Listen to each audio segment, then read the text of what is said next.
Hi കൂട്ടുകാരെ, ഇന്ന് നമ്മൾ കാണാൻ പോകുന്നത് ഏറ്റവും പുതുതായിട്ട് ഇപ്പോൾ അടുത്ത് റിലീസായിട്ടുള്ള ഒരു Kannada crime, mystery, horror, suspense എല്ലാം നിറച്ചിട്ടുള്ള ഒരു കിടിലോസ്കി കഥയാണ്. ട്വിസ്റ്റ് എന്ന് പറഞ്ഞാലേ ഇതൊക്കെയാണ് ട്വിസ്റ്റ്. ഈ കഥയിലുള്ള അത്ര ട്വിസ്റ്റ് ഇതിനു മുൻപ് നിങ്ങൾ കണ്ടിട്ടുണ്ടോ എന്ന കാര്യം വലിയ സംശയം. അതുപോലെ ഒരിക്കലും മിസ്സാവാത്ത വേറെ ലെവൽ ത്രില്ലിങ്ങും. അപ്പോൾ ഈ ഒരു കഥ കണ്ടു കഴിഞ്ഞിട്ട് ഞാൻ തള്ളി മറിച്ചതാണോ അല്ലെങ്കിൽ വെറുതെ വാച്ചിങ് ആയിരുന്നോ, അതുപോലെ എത്ര സ്റ്റാർ കൊടുക്കാൻ പറ്റുന്നു കമന്റ് ബോക്സിൽ അഭിപ്രായം പറയണേ. ഇനിയും കഥയെക്കുറിച്ച് അധികമൊന്നും പറഞ്ഞിട്ട് നിങ്ങളുടെ ഇൻട്രസ്റ്റ് ഞാൻ കളയുന്നില്ല. അപ്പോൾ എല്ലാ കൂട്ടുകാരും ഇതിലും അടിപൊളി കഥകൾ നിങ്ങൾക്ക് വേണ്ടി തേടി കണ്ടുപിടിക്കാൻ എനിക്കൊരു മോട്ടിവേഷൻ ആയിട്ട് ഇപ്പൊ തന്നെ ഈ വീഡിയോയ്ക്ക് മാക്സിമം ഒന്ന് ലൈക്ക് ചെയ്ത് സപ്പോർട്ട് ചെയ്യണേ. ഈ ഒരു കഥ ഇഷ്ടപ്പെടുകയാണെങ്കിൽ ചാനൽ സബ്സ്ക്രൈബ് ചെയ്യാൻ മറക്കരുത്. അപ്പോൾ നമ്മൾ തുടങ്ങല്ലേ. ഈ കഥയുടെ ആരംഭത്തില് കർണാടകയിലെ മായവനം എന്ന ഒരു സ്ഥലത്തൂടെ ഒരു കാറ് പോകുമ്പോൾ പെട്ടെന്ന് ആ കാറ് നിന്നു പോണ്. കാറ് ഡ്രൈവ് ചെയ്തുകൊണ്ടിരിക്കുന്നത് ദക്ഷൻ എന്നൊരുത്തനാണ്. അപ്പോ പിന്നിലിരുന്ന ഫ്രണ്ട് സണ്ണി ചോദിക്കുന്നുണ്ട്, എന്തിനാടാ വണ്ടി നിർത്തിയേ? അതിന് ഞാൻ വണ്ടി നിർത്തിയതിലടാ, വണ്ടി പെട്ടെന്ന് നിന്നുപോയതാ. ഈ ഒരു സ്ഥലം ഇവിടെ എനിക്ക് കുറച്ച് ബാഡായിട്ടുള്ള ഓർമ്മകളുണ്ട്. അതായത് ഒരു അമാനുഷിക സ്ഥലമാണിത്. ഈ നാട് ഇതെനിക്ക് പരിചയമുള്ള നാടല്ലേ. അങ്ങനെ ഒരിക്കൽ ചെറുപ്പത്തിലെ എന്റെ അച്ഛനും അമ്മയും കൂടി എന്നെ ഇതില് കൂട്ടിയിട്ട് എന്റെ ചെറിയമ്മയുടെ വീട്ടിലേക്ക് പോയിരുന്നു. എന്നാൽ ഞങ്ങൾക്ക് വഴിതെറ്റിപ്പോയി. ഏകദേശം ഇതേ സ്ഥലത്തെത്തിയപ്പോ പെട്ടെന്ന് എന്റെ അച്ഛനും അമ്മയും എന്റെ കൺമുമ്പിളിച്ച് മരണപ്പെട്ടു പോയി. ദക്ഷൻ പറയുന്നതൊക്കെ തൊട്ടരികിലിരുന്ന ഒരു പെൺകുട്ടി, ഇവളുടെ പേര് ദീക്ഷ എന്നാണ്. അതുമാത്രമല്ല ദക്ഷന്റെ ഗേൾഫ്രണ്ടാണ്. അവള് വല്ലാതെ ഭയന്ന് കേട്ടുകൊണ്ടിരിക്കുകയാണ്. അതായത് ദക്ഷൻ പറയുന്ന പോലെ ഇനിയിപ്പോ ഇവർക്ക് എന്തെങ്കിലും സംഭവിച്ചാലോ? അപ്പോ ദക്ഷൻ പറയാണ്, അന്ന് എന്റെ അച്ഛനും അമ്മയും മരണപ്പെട്ടില്ലേ, അതിനുശേഷം ഞാൻ എപ്പോഴൊക്കെ ഈ വഴി എന്റെ കാറുമായിട്ട് പോകുന്നുണ്ടോ ആ സമയത്തൊക്കെ പെട്ടെന്ന് എന്റെ കാറ് ഇവിടെ വെച്ച് ബ്രേക്ക് ഡൗൺ ആവും. അതായത് എന്റെ അച്ഛനും അമ്മയും ഇവിടെ എന്നെ കാണാൻ വരാറുണ്ട്, എന്നോട് സംസാരിക്കാറുണ്ട്. അല്ല, അതൊക്കെ പോസിബിൾ ആവോ? ദക്ഷൻ പറയുന്നതൊക്കെ വിശ്വസിക്കാൻ പറ്റാതെ ഭയന്ന് തരിച്ച് ദീക്ഷ കേട്ടുകൊണ്ടിരിക്കുമ്പോ അവളുടെ നേരെ പിന്നിലേക്ക് നോക്കിയിട്ട് അവൻ പറയുന്നുണ്ട്, ദീക്ഷ നിനക്കെന്താ ഞാൻ പറയുന്ന വിശ്വാസമാകുന്നില്ല? എന്നാല് എന്റെ അച്ഛനും അമ്മയും നിന്റെ നേരെ പിന്നിലുണ്ട്, നീ ഒന്ന് തിരിഞ്ഞു നോക്കി നോക്ക്. എന്നാല് ദീക്ഷയുടെ ഉള്ളിൽ പേടിച്ചോണ്ടിരിക്കുക. പണ്ടാരക്കുരിപ്പെ ചത്താൽ ഞാൻ തിരിഞ്ഞു നോക്കൂല. എന്നാല് പേടിച്ചിട്ട് അവസാനം അറിയാതെ അവള് തിരിഞ്ഞു നോക്കി പോകുമ്പോ അവിടെ തോട്ടത്തിൽ പണി കഴിഞ്ഞിട്ട് ഒരു കർഷകൻ വീട്ടിലേക്ക് പോകാൻ നിൽക്കുന്നേ കാണുന്നേ. എന്നാല് അയാളെ കണ്ടിട്ട് പോലും ദീക്ഷ ഭയന്നു പോവാണ്. കാരണം ദക്ഷൻ പറഞ്ഞ കഥ അത്രത്തോളം വിശ്വസനീയായിരുന്നില്ലേ. ദീക്ഷ ഒരു സെൻസിറ്റീവ് ആയിട്ടുള്ള പെൺകുട്ടിയാണ്. ചെറിയ എന്തെങ്കിലും കാര്യം മതി അവള് വല്ലാതെ ഭയക്കാന്. അപ്പോ അവളൊന്ന് പ്രാങ്ക് ചെയ്യാന്, പേടിപ്പിക്കാനാണ് അവൻ ട്രൈ ചെയ്തത്. അതിനു വേണ്ടിയിട്ടാണ് കാറുടെ സ്റ്റോപ്പ് ചെയ്തത്. അല്ലാതെ കാറിന് ഒരു കുഴപ്പമില്ല. അവസാനം അത് വിജയിക്കുകയും ചെയ്തിട്ടുണ്ട്. അങ്ങനെ അവരവിടുന്ന് വണ്ടി എടുത്ത് മുന്നോട്ട് പോവാണ്. ഇവരിപ്പോ എങ്ങോട്ടാ പോകുന്നതെന്ന് വെച്ചാല് ദക്ഷന്റെ ചെറിയമ്മയുടെ വീട്ടിലേക്കാണ്. അതും ഒരു ലക്ഷ്യൂറിയസ് ആയിട്ടുള്ള കാറിലാണ്. അങ്ങനെ അവസാനം അവര് 4 പേരും നമ്മുടെ ദക്ഷന്റെ ചെറിയമ്മയുടെ വീട്ടിലെത്താണ്. 4 പേരിൽ ഇപ്പോ 3 പേരല്ലേ നമ്മൾ പരിചയപ്പെട്ടിട്ടുള്ളൂ. അതില് 4ാമത്തെ ആളാരെന്ന് വെച്ചാല് അത് നമ്മുടെ സണ്ണിയുടെ ലവറായിട്ടുള്ള സാക്ഷിയാണ്. അങ്ങനെ അവര് 4 പേരും വീട്ടിലേക്ക് പോകുമ്പോ ചെറിയമ്മ ചോദിക്കുന്നുണ്ട്, അല്ല ദക്ഷ, നിന്നെ കണ്ടിട്ട് കുറെ നാളായല്ലോ, ഈ വഴിയൊക്കെ ഓർമ്മയുണ്ടോ? എന്നാൽ അപ്പോഴാണ് നമ്മുടെ ദീക്ഷയുടെ മുഖത്ത് കുറച്ചു നേരത്തെ ദക്ഷൻ പേടിപ്പിച്ചില്ലേ ആ ഒരു ടെൻഷൻ കാണുന്നേ. അല്ലടാ, ഇവൾക്ക് എന്താ പറ്റിയേ? എന്തോ ഒരു സങ്കടമുള്ള പോലെ. അപ്പൊ ദക്ഷൻ പറയുന്നുണ്ട്, അതൊന്നുമില്ല ചെറിയമ്മേ, ഞങ്ങൾ ഇങ്ങോട്ട് വരുന്ന വഴിക്ക് വെറുതെ ഉള്ളൊന്ന് പ്രാങ്ക് ചെയ്യാൻ ഒരു പ്രേതകഥ പറഞ്ഞതാ, അതിൽ പെണ്ണ് പേടിച്ചുപോയി. അപ്പൊ ചെറിയമ്മ, അല്ല ദീക്ഷ, ഈ ചെറിയ കാര്യത്തിന് നീ പേടിച്ച്? ഞാനിവിടെ വർഷങ്ങളായിട്ട് ഒറ്റക്ക താമസിക്കുന്നേ. ഈ വീട്ടില് എന്നെ കാണാൻ ദിവസവും 3 ആത്മാക്കൾ വരാറുണ്ട്. എന്നിട്ടും എനിക്കൊരു ഭയമില്ലല്ലോ, അവരെ പേടിക്കേണ്ട കാര്യമൊന്നുമില്ല. എന്നാല് അത് കേട്ടപ്പോ അവരെല്ലാരും ഷോക്കായി പോണ്. ദീക്ഷയുടെ കാര്യം പ്രത്യേകം പറഞ്ഞല്ലോ, ഓൾറെഡി പേടിത്തോണ്ടയാ അവള് വീണ്ടും വിറച്ചോണ്ടിരിക്കുമ്പോ അവരുടെയൊക്കെ ഫേസ് കണ്ട നമ്മുടെ ദക്ഷനില്ലേ, അവൻ പൊട്ടിച്ചിരിക്കുന്നുണ്ട്. നിങ്ങളൊക്കെ എന്റെ ചെറിയമ്മ പറഞ്ഞ് വിശ്വസിച്ചോ? എന്നെ പോലെ തന്നെയാ ചെറിയമ്മയും നിങ്ങളെ വാരാൻ വേണ്ടി പറഞ്ഞതാ. എന്നാലും ചെറിയമ്മ, ദർശ, ഞാൻ വെറുതെ പറഞ്ഞല്ല, ഞാൻ സത്യം പറഞ്ഞ. അത് കേട്ടപ്പോ ദക്ഷൻ അവന് ഷോക്കായിട്ട്, അല്ല എന്ത് സത്യാന്നോ? നിങ്ങൾക്ക് എന്താ ആത്മാക്കളെ കാണണോ? അപ്പൊ അവരില്ലേ ചെറിയമ്മയെ തന്നെ തരിച്ച് നോക്കി നിൽക്കുമ്പോ,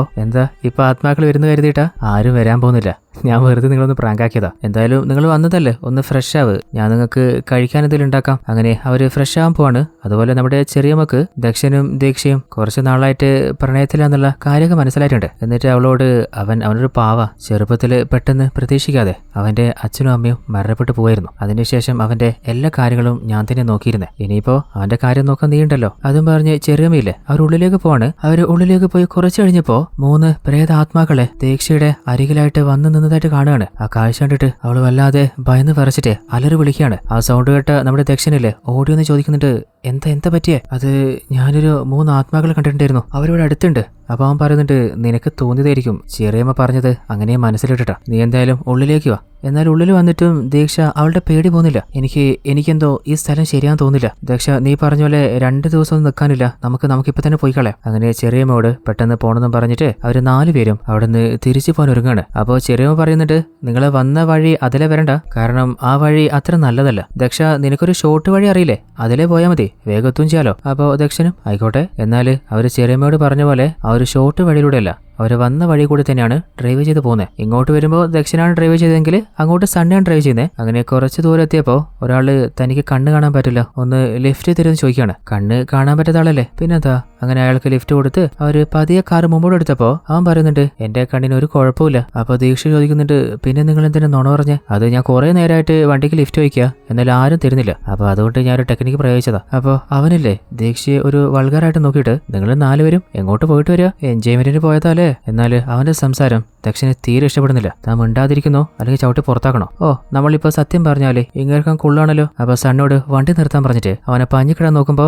അവനാണെങ്കിൽ ജീവനും കൊണ്ട് അവിടെ ഓടി തള്ളുകയാണ്. അങ്ങനെ ആ ഒരു കാട്ടിനുള്ളിലേക്ക് പാഞ്ഞു പോകുമ്പോ നമ്മുടെ ദക്ഷൻ വെറുതെ വിടോ? നീ ഇനി എവിടെയൊക്കെ ഓടി രക്ഷപ്പെടാൻ നോക്കിയാലും നിന്റെ മോക്കടിച്ച് പരത്താതെ ഞാൻ നിന്നെ വിടില്ല. ഇനിയിപ്പോ ദക്ഷന്റെ കയ്യിൽ നിന്ന് പോയാലോ? അപ്പോ ദക്ഷനെ തടുക്കാനായിട്ട് പിന്നാലെ ഫ്രണ്ട് സണ്ണിയും പാഞ്ഞു വരുന്നുണ്ട്. എന്നാല് മുന്നില് ഭയം നോടിക്കൊണ്ടിരുന്ന നമ്മുടെ മുട്ടയില്ലേ, അവനൊരു ഭാഗത്ത് പെട്ടെന്ന് നിന്നിട്ട് ദക്ഷനെ തന്നെ തുറച്ചു നോക്കുകയാണ്. അത് കണ്ടപ്പോ ദക്ഷന് വല്ലാതെ പേടി തോന്നാണ്. താൻ എന്താടെ കരുതിയെ? ഞാൻ ഭയന്നിട്ട് ഓടിയതാന്നാ, നിന്നെ ഇവിടെ എത്തിക്കാനായിരുന്നു. എന്നെ സ്റ്റോപ്പ് ചെയ്യാനും മാത്രം നിനക്ക് ധൈര്യം എന്ന് ചോദിച്ചിട്ട് ആ മുട്ടയില്ലേ ദക്ഷനെ ഉപദ്രവിക്കാൻ നോക്കാണ്. എന്നാല് ദക്ഷൻ അവനെ അടിച്ച് താഴെന്ന് കരുതുമ്പോ അവനാണെങ്കിൽ നല്ല രീതിയിൽ തന്നെ ഫൈറ്റ് ചെയ്യാണ്. ദക്ഷന് അവന് മര്യാദ ഒന്നും കൊടുക്കാനേ പറ്റുന്നില്ല. അവസാനം ദക്ഷനെ ഏകദേശം ലോക്ക് ചെയ്തിട്ടുണ്ട്. എന്നാല് അവന്മാര് പാഞ്ഞു പോയതുകൊണ്ട് പിന്നാലെ നമ്മുടെ ദക്ഷനെ തേടി വന്ന സണ്ണിക്ക് അവനെ മിസ്സായി പോയിട്ടുണ്ട്. അല്ല അവരിത് എങ്ങോട്ട് പോയത്? അങ്ങനെ ഓരോ ഭാഗത്ത് ദക്ഷ എന്ന് വിളിച്ചിട്ട് ഫോളോ ചെയ്ത് വന്നുകൊണ്ടിരിക്കുകയാണ്. അതേസമയത്ത് മറ്റൊരു ഭാഗത്ത് മുട്ടയില്ലേ ദക്ഷനെ താഴെയിട്ട് അടിച്ച് പിഴിഞ്ഞുകൊണ്ടിരിക്കുകയാണ്.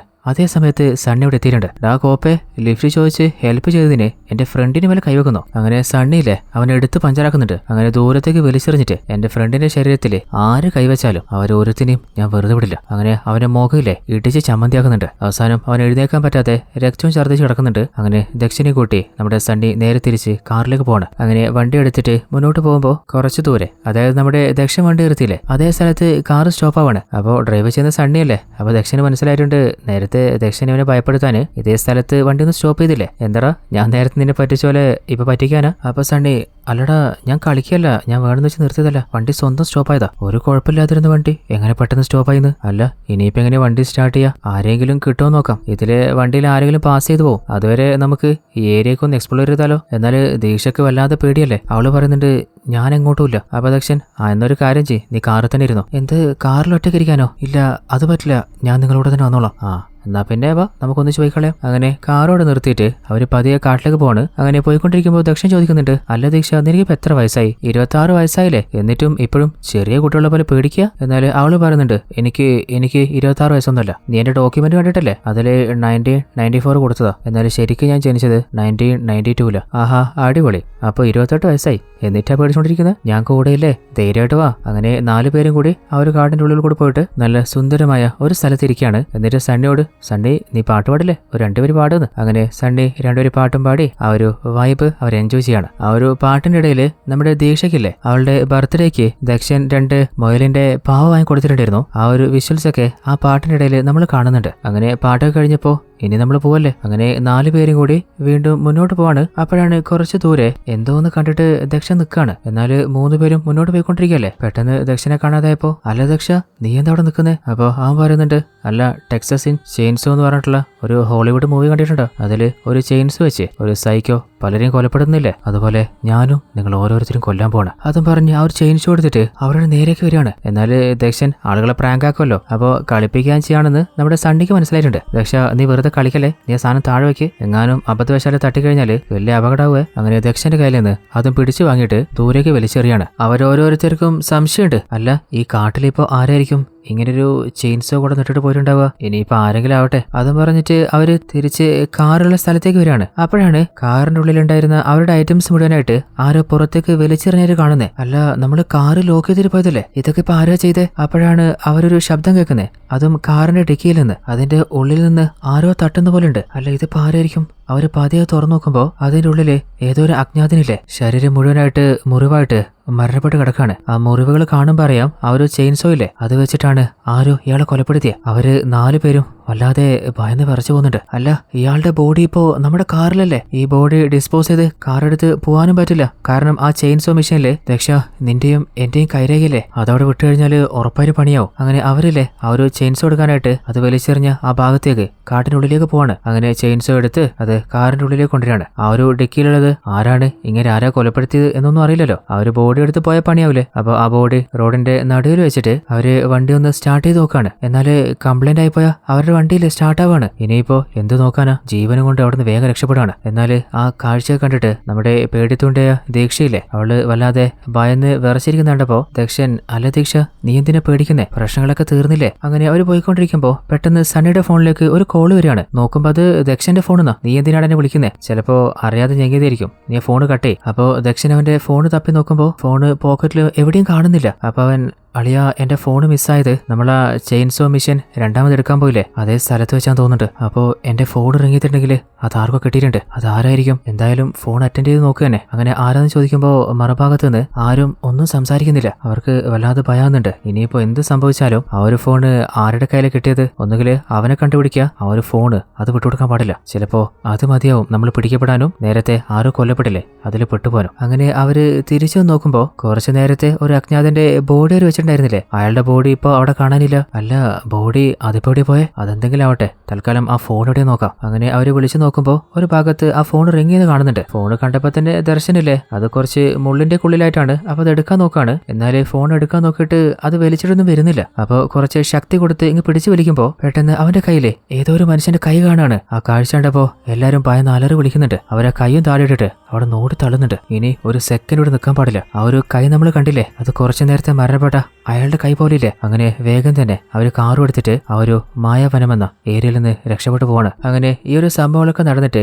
ഒരാഴ്ച കഴിഞ്ഞിട്ടുണ്ട്. ദക്ഷനും ദീക്ഷണയും ഭക്ഷണം കഴിക്കാൻ വന്നപ്പോ അവൾ ഇപ്പോഴും പഴയ ഓർമ്മയിൽ നിന്ന് ശരിക്കും റിക്കവർ ആയിട്ടില്ല. ആ ഒരു ഭയത്തിൽ നിൽക്കുമ്പോ, നീ പേടിക്കണ്ട, പിന്നെ ഞാനൊന്ന് റെസ്റ്റ് റൂം പോയിട്ട് വരാം. അങ്ങനെ അവൻ പോയി കഴിഞ്ഞപ്പോ ഫുഡിന്റെ ഓർഡർ എടുക്കാനായിട്ട് വെയിറ്റർ പിന്നിലൊന്ന് നിൽക്കാണ്. എന്നാൽ വെയിറ്ററിന്റെ ശബ്ദം കേട്ടിട്ട് എന്തോ വിചിത്രമായിട്ട് ഫീൽ ചെയ്തിട്ട് ആരാന്ന് തിരിഞ്ഞു നോക്കുമ്പോ ഒരാഴ്ച മുമ്പ് കാട്ടിൽ വെച്ചിട്ട് ഒരാൾ മരണപ്പെട്ടിരുന്നില്ലേ, അതേ ആള് തന്നെയാണ് ഇപ്പൊ അവളുടെ മുമ്പിൽ നിൽക്കുന്നത്. അവള് പേടിച്ചു വിറച്ച് ജീവനും കൊണ്ട് അവിടുന്ന് ഓടി രക്ഷപ്പെടാൻ നോക്കുകയാണ്. അങ്ങനെ കുറച്ച് ദൂരെ റോഡരികിൽ എത്തിയപ്പോ ഒരു ഓട്ടോയിൽ നിർത്തിയിട്ട് അവളുടെ വീട്ടിലേക്ക് പോകാൻ പറയാണ്. അങ്ങനെ കുറച്ച് ദൂരം ഓട്ടോ പോയപ്പോഴാണ് ആ ഓട്ടോ ഓടിക്കുന്നത് ആരാണെന്ന് കണ്ണാടിയിൽ കാണുന്നത്. അതും മരണപ്പെട്ട ആ അജ്ഞാതനില്ലേ, അയാളാണ്. അപ്പോ അവൾക്ക് തോന്നുന്നുണ്ട്, ഇത് ചിലപ്പോ എനിക്ക് തോന്നുന്നതാണെങ്കിലോ, എന്തായാലും ഇവിടെ ഇറങ്ങുതന്നെ. അങ്ങനെ ഓട്ടോയിൽ നിന്ന് ഇറങ്ങിയിട്ട് അവള് എങ്ങനെയൊക്കെയോ അവളുടെ വീട്ടിലേക്ക് എത്തുന്നുണ്ട്. അങ്ങനെ വീട്ടിലേക്ക് കയറുമ്പോഴാണ് വീട്ടില് TV ഇല്ലേ, ആരോ ഓൾറെഡി ഓട്ടോമാറ്റിക്കായിട്ട് ഓൺ ചെയ്ത് വെച്ച ശബ്ദം കേൾക്കുന്നത്. അല്ല, അതിപ്പോ ആരായിരിക്കും? അപ്പോഴാണ് പെട്ടെന്ന് അവളുടെ ഫോൺ ഇറങ്ങിയത്. നോക്കുമ്പോൾ അവളുടെ ലവർ ദക്ഷനാണ് വിളിച്ചിട്ടുള്ളത്. അല്ല, നീ എവിടെ പോയേ? ഞാനിപ്പോഴും റെസ്റ്റോറന്റിലുണ്ട്. ഒന്ന് റെസ്റ്റ് റൂമിൽ പോയതിന് എന്തിനാ ദേഷ്യം? അപ്പോഴാണ് അവള് സംഭവിച്ച കാര്യങ്ങളൊക്കെ പറയുന്നത്. അപ്പോൾ അവൻ പറയുന്നുണ്ട്, നീ പേടിക്കണ്ട, ഞാൻ ഇപ്പൊ തന്നെ അങ്ങോട്ട് വരികയാണ്. അങ്ങനെ അവളും വേഗം ഫേസ് ഒക്കെ ഒന്ന് കഴുകിയിട്ട് ഫ്രഷ് ആവാണ്. അങ്ങനെ കുറച്ചധികം നേരം കഴിഞ്ഞിട്ടും ദക്ഷനെ കാണുന്നില്ല. പെട്ടെന്നാണ് കട്ടന്റെ അടിയിൽ നിന്ന് ആരും എഴുന്നേറ്റ് വരുന്നത്. നോക്കുമ്പോൾ അത് വേറെ ആരുമല്ല, നമ്മുടെ ദക്ഷൻ തന്നെയാ. അപ്പൊ അവള്, എന്തിനാ എന്നെ പേടിപ്പിക്കുന്നത്? ഓൾറെഡി വിറച്ചു നിൽക്കുമ്പോളാ, ഞാൻ വെറുതെ ഒന്ന് തമാശക്ക് ചെയ്തല്ലേ. അപ്പൊ അവള് പറയുന്നുണ്ട്, എന്തൊക്കെയോ അമാനുഷികം നടക്കുന്നുണ്ടടാ. ഞാൻ വീട്ടിലേക്ക് വരുമ്പോയില്ലേ TV ഓൾറെഡി ആരും ഓൺ ചെയ്ത് വെച്ചിട്ടുണ്ടായിരുന്നു, എന്നാൽ ഇവിടെ വേറെ ആരും ഉണ്ടായിരുന്നില്ലല്ലോ. അപ്പൊ അവൻ പറയുന്നുണ്ട്, നമ്മൾ പോകുമ്പോൾ ചിലപ്പോൾ ഓഫാക്കാൻ മറന്നുപോയതായിരിക്കും. നീ വെറുതെ ആവശ്യമില്ലാതെ ചിന്തിച്ചിട്ട് ടെൻഷൻ അടിക്കാൻ നിൽക്കണ്ട. ആ ഹോട്ടലിൽ വെച്ച് നീ കണ്ടതും നിന്റെ ഇല്യൂഷൻ മാത്രം. ആദ്യം നിന്റെ ചിന്തകളും കുറച്ചാൽ മതി. അങ്ങനെ സംസാരിച്ചുകൊണ്ടിരിക്കുമ്പോൾ പെട്ടെന്ന് ഫോൺ ഇറങ്ങിയാണ്. അപ്പോഴാണ് അതിലെ പേര് ദർശൻ എന്നാണ്. അതായത് അവളുടെ അരികിലിരിക്കുന്ന ദർശനാണ് അവൾ വിളിക്കുന്നത്. അപ്പോ അവളോട് ചോദിക്കുന്നുണ്ട്, അല്ല ദർശ, നീ എന്റെ അരികിലിരിക്കല്ലേ, അപ്പൊ നിന്റെ ഫോണിൽ നിന്ന് എങ്ങനെ എനിക്ക് കോൾ വരിക? നിന്റെ കയ്യിൽ ഫോണില്ലല്ലോ, അതാരെങ്കിലും നിന്നെ കളിപ്പിക്കായിരിക്കും, നീ എന്തായാലും സംസാരിച്ചു നോക്ക്. അപ്പൊ അവളും ഫോൺ എടുത്തിട്ട്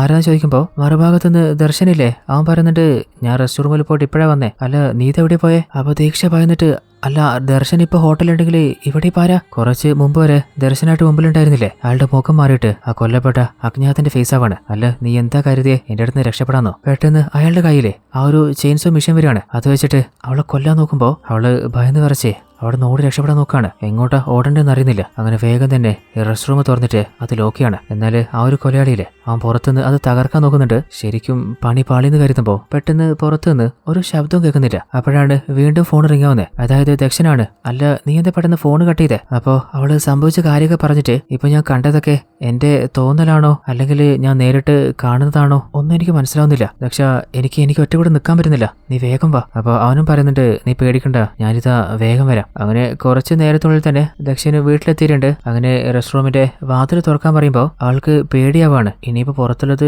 ശരിക്കും ദക്ഷൻ അല്ലെങ്കിലോ, ദക്ഷൻ തന്നെയാണെന്ന് കൺഫേം ചെയ്യാനായിട്ട് അവരെപ്പോഴാ കണ്ടുമുട്ടിയത്, അതുപോലെ അവളുടെ ബർത്ത്ഡേക്ക് ചോദിക്കുമ്പോൾ അവൻ കറക്റ്റ് പറയാണ്. അപ്പോൾ അവൾക്ക് ഉറപ്പായിട്ടുണ്ട് പുറത്തുള്ളത് അത് ദക്ഷൻ തന്നെയാണ്. അങ്ങനെ അവളെ കഥ തുറന്ന് പുറത്തേക്ക് വരുമ്പോൾ നമ്മുടെ ദക്ഷനില്ലേ അവളെ കളിയാക്കാണ്. അല്ല നീ എന്താ പറഞ്ഞ്, ഞാൻ കുറച്ചു നേരത്തെ ഇവിടെ വന്നിട്ടുണ്ടായിരുന്നു, പെട്ടെന്ന് ഞാൻ മാറിയിട്ട് വേറൊരാളായി, ഞാനെന്തോ നൂഡിൽസ് കഴിക്കായിരുന്നൊക്കെ. അങ്ങനെ അവർ സംസാരിച്ചോണ്ടിരിക്കുമ്പോ പെട്ടെന്ന് അവൾക്ക് വീണ്ടും കോൾ വരികയാണ്. നോക്കുമ്പോൾ അത് വീണ്ടും ദർശനാണ്. അവൾക്ക് എന്താ സംഭവിക്കുന്നത് മനസ്സിലാവുന്നില്ല. ഇപ്പോ അവിടെയുള്ള ദർശനില്ലേ അവൻ എന്തെങ്കിലുമൊക്കെ പറഞ്ഞുകൊണ്ടിരിക്കട്ടെ, പതിയെ അവൻ കേൾക്കാതെ പുറത്തേക്ക് ഇറങ്ങാം, എന്നിട്ട് ഫോൺ അറ്റൻഡ് ചെയ്യാം. അങ്ങനെ ഫോൺ അറ്റൻഡ് ചെയ്തപ്പോ മറുഭാഗത്തുനിന്ന് ദർശൻ പറയുന്നുണ്ട്, ഞാൻ ഇപ്പോഴാ റെസ്റ്റ് റൂമിൽ നിന്ന് വന്നേ, നീ ഇത് എവിടെയാ പോയേ? അപ്പൊ അവള് അല്ല ഇതിപ്പോ എത്ര പ്രാവശ്യമായി, ശരിക്കും എന്താ സംഭവിക്കുന്നേ? അങ്ങനെ അവള് വിറച്ചു നിൽക്കുമ്പോ മുകളിലെ നിലയിൽ നിന്ന് ആ ഒരു അജ്ഞാതനില്ലേ അവളെ നോക്കിയിട്ട് ഭയപ്പെടുത്തി ചിരിച്ചോണ്ടിരിക്കുകയാണ്. ആ കാഴ്ച കണ്ട് അവള് ഷോക്കായി നിൽക്കുമ്പോ അങ്ങോട്ടേക്ക് ദക്ഷ വന്ന് ചോദിക്കുന്നുണ്ട്, അല്ല നിന്നോട് സംസാരിച്ചോണ്ടിരിക്കുകയായിരുന്നില്ലേ, അപ്പൊ നീ എന്താ പുറത്തേക്ക് വന്നേ? അപ്പൊ അവൾക്ക് മനസ്സിലായിട്ടുണ്ട് അപ്പോ കുറച്ചു നേരത്തെ വന്നത് അത് തന്റെ ലവർ ദക്ഷൻ തന്നെയാ. എന്നാൽ ഇപ്പോ ഹോട്ടലിൽ നിന്ന് തന്നെ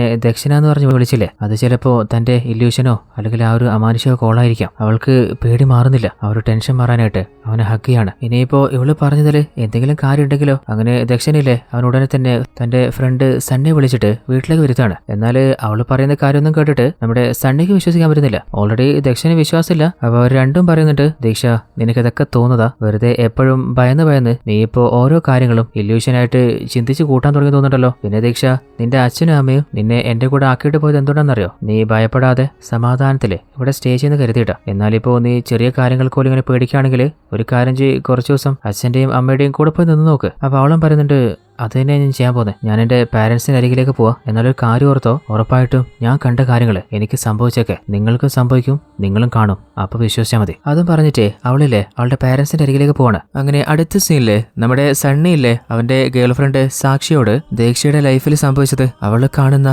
ആത്മാവാണോ അല്ലെങ്കിൽ റിയൽ ആണോ എന്ന് തിരിച്ചറിയാത്ത ആ ഒരു ക്യാരക്ടറിനെ കുറിച്ച് പറയാണ്. അപ്പൊ സാക്ഷി, ആഹാ അത് കൊള്ളാല, അവളല്ലെങ്കിൽ ഒരു പേടിത്തൊണ്ടിയല്ലേ, അത് മാത്രല്ല അവൾക്ക് മാത്രല്ലേ ആ ആത്മാവിനെ കാണാൻ പറ്റുന്നുള്ളൂ, നമ്മുടെ ആരുടെയും മുമ്പിലേക്ക് അത് വന്നിട്ടില്ലല്ലോ. അല്ല പറയാതെ നിനക്കെന്താ നമ്മളെ പേടിയായിട്ടാ? ധൈര്യമായിട്ട് നമ്മുടെ മുമ്പിലേക്കും കൂടി ഒന്ന് വാന്ന് നമ്മളും കൂടി ഒന്ന് കാണട്ടെ. അങ്ങനെ പ്രേതത്തിനൊരു ട്രോളാണ്. എന്നാൽ അവള് പറയുന്നത് കുറച്ചു ദൂരം നിന്നിട്ട് രണ്ട് പയ്യന്മാര് കാണുന്നുണ്ട്. അതിലൊരുത്തൻ അവന്റെ പേര് ഗുരു എന്നാണ്. അവൻ പറയുന്നുണ്ട്, നിന്നെ തന്നെ കാണാൻ ഒരു പ്രേതത്തിനെ പോലെയാ, ഇനിയിപ്പോ വേറെ പ്രേതം വരേണ്ട ആവശ്യം എന്താ? അവൻ കുറച്ച് ലൗഡായിട്ടാണ് അത് പറഞ്ഞത്. അത് നമ്മുടെ സണ്ണി കേട്ടിട്ടുണ്ട്. അപ്പൊ കലിപ്പായിട്ട്, പൊന്നുമോനെ നിന്റെ തൊട്ടിത്തരൊക്കെ വേറെ എവിടെയെങ്കിലും വെച്ചോ, എന്റെ ഗേൾഫ്രണ്ടിനോട് കാണിക്കാൻ നിൽക്കണ്ട. അങ്ങനെ അവര് വർക്കൗട്ടിന് വന്നതാണ്. സണ്ണി മുകളിൽ ജെന്റ്സിന്റെ സെക്ഷനിലാണ് വർക്കൗട്ട് ചെയ്യുന്നത്, മറ്റൊരു ഭാഗത്ത് വുമൻസിന്റെ സെക്ഷനിലാണ് സാക്ഷി വർക്കൗട്ട് ചെയ്യുന്നത്. അപ്പോഴാണ് ഏതോ ഒരാള് നമ്മുടെ സാക്ഷിയുടെ മുഖം പൊത്തിയിട്ട് അവളെ പിന്നോട്ട് വലിച്ചു കൊണ്ടുപോകുന്നത്. അവൾക്ക് ആരാണ് എന്താ സംഭവിക്കുന്നത് മനസ്സിലാവുന്നില്ല. എന്നാൽ ഇതൊന്നും അറിയാതെ സണ്ണി വർക്കൗട്ട് കഴിഞ്ഞിട്ട് താഴത്തേക്ക് ഇറങ്ങി വരുമ്പോ തന്റെ ലവർ സാക്ഷി അവള് ടയർഡായിട്ട് മയക്കത്തിലിരിക്കുന്ന പോലെ തോന്നുന്നുണ്ട്.